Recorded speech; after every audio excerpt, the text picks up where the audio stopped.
Price எல்லாம் கத்துப்பீமா தேவ பிள்ளைகளே. இந்த நாள் உங்களை அற்பமா எல்லாம் பாக்குறாங்களா? அற்பமா நினைக்கிறாங்களா?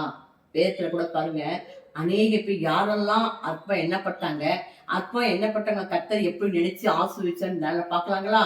பாருங்க, அற்பமா எண்ணப்பட்ட சாரால கர்த்தர் நினைத்தாராம்.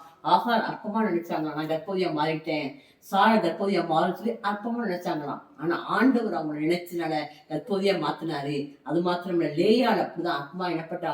கணவரை யாக்கோபே அற்பமா நினைச்சாரா, கூச்ச பார்வை உள்ளவன் சொல்லி அவள் அற்பமா நினைச்சாராம். ஆனா அற்பமா நினைச்ச லேயாள கர்த்தர் நினைத்தாராம். அது மாத்திரம் இல்ல, தாவீது அப்படிதான் பாத்தீங்கன்னா, அந்த வீட்டுல ஒரு நல்ல பெரிய விருந்து நடக்குது, அபிஷேகம் பண்ணுவதற்காக ஆண்டவர் அனுப்பியிருக்காரு. ஆனா அந்த இடத்துல தாவீது இல்ல, ஒரு ஆடு ஓட்டி கொண்டு அற்பமா அவன் மதிக்கவே இல்லை யாருமே. ஆனா அற்பமா எண்ணப்பட்ட தாவீதான் ஆண்டவர் ராஜாவா மாத்தினாராம், அபிஷேகம் பண்ணாராம். அது மாத்திரமல்ல பாருங்க, அப்ப என்னோட ஆயக்காரனை அப்படிதான் அற்பமா என்னாங்க, ஆயக்காரன் அற்பமானவன் ஆண்டவரையும் சொல்லி தாழ்த்தினான். ஆண்டவர் அந்த அற்பமா என்னப்பட்ட ஆயக்காரன் நினைச்சாராம். இந்த நாள் அது மட்டும் கர்த்தரா இயேசு கிறிஸ்து ஆத்மா நினைச்சாங்களாம். இவன் தச்சருடைய மகனாச்சே, இவன் பேய்க்கு தலைவன், போதன பிரியன், குடிகாரன், பைத்தியக்காரன், அநேக பேர் ஒரு ஆத்மா நினைச்சாங்க. ஆத்மா நினைச்ச ஆண்டவர் தான் உலகத்துக்கே ரட்சகரா இருந்தாராம். கல்லப்பட்ட கல்லதான் கர்த்தர் மூளைக்கல்ல பயன்படுத்தினாரு.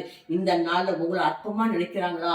உன் அழகு நல்லா இல்ல, என் வருமானம் இல்ல, எனக்கு யாருமே இல்ல, தனிமையா இருக்கிறேன், எனக்கு எதுவுமே அற்பமா நினைச்சு கொண்டு இருக்கீங்களா? அற்பமா எண்ணப்பட்டவர் நினைச்ச ஆண்டவர், தாவீது நினைச்ச ஆண்டவர், அண்ணா நினைச்ச ஆண்டவர், தயாள் நினைச்ச ஆண்டவர் உங்களே இன்னைக்கு நினைக்கிறாரு, உங்களை ஆசீர்வதிக்கிறாரு.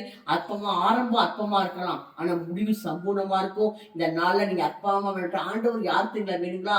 அற்பமா எண்ணப்பட்டவங்க ஆண்டவருக்கு வேணுமா? ஆண்டவர் சொல்றாரு, யாரெல்லாம் அற்பமா எண்ணப்பட்டிருக்காங்களோ, தள்ளப்பட்டிருக்காங்களோ அவர்கள் தான் எனக்கு வேணுங்கிறாரு. இந்த நாள கர்த்தர் உங்களா கர்த்தருக்கு வேணும்னு சொல்றாரு. உயர்த்துவதற்காக, எதற்கு வேணுங்களா சொல்றாரு? உங்களை உயர்த்துவதற்காக, உங்களை மூளைக்கெல்லாம் பயன்படுத்துவதற்காக தான் ஆண்டவர் உங்களை அழைக்கிறாரு. தெரிஞ்சு கொள்ளுங்க. நீ சந்தோஷமா இருங்க, ஆசை பெற்றுக்கொள்ளுங்க. Praise God bless you.